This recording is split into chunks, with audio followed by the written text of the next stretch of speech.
Welcome to the Rim Break Rodeo. We hope this video helps. You begin by blocking the challenger with simple shapes to lock proportions quickly. Draw a long rectangle for the body, then a thinner rectangle over it where the roof sits. This keeps roof-to-body ratio correct. Place 2 equal circles for the wheels and mark the wheelbase line so everything aligns. Once done, carve a shallow wedge at the front for the hood and a box at the rear for the trunk. This gives you a clear silhouette to refine. Now refine contours to turn blocks into a car. Follow your silhouette to create the fenders and a smooth belt line. Place the hood scoop slightly off-center toward the driver's side for classic Challenger character. Sketch the windshield and side glass using gentle curves, making sure the glass sits slightly inset from the belt line.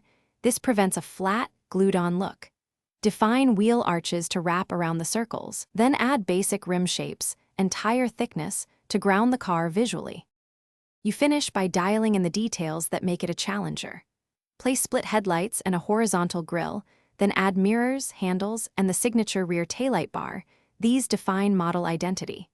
Shade under the car and inside wheel wells with soft hatching to sell volume, and add highlights on metal edges for reflection. Once done, clean construction lines and compare proportions. If wheels look too small or roof too tall, reduce or extend those shapes slightly. This quick tweak fixes most issues. Thanks for watching. Consider subscribing if we helped you.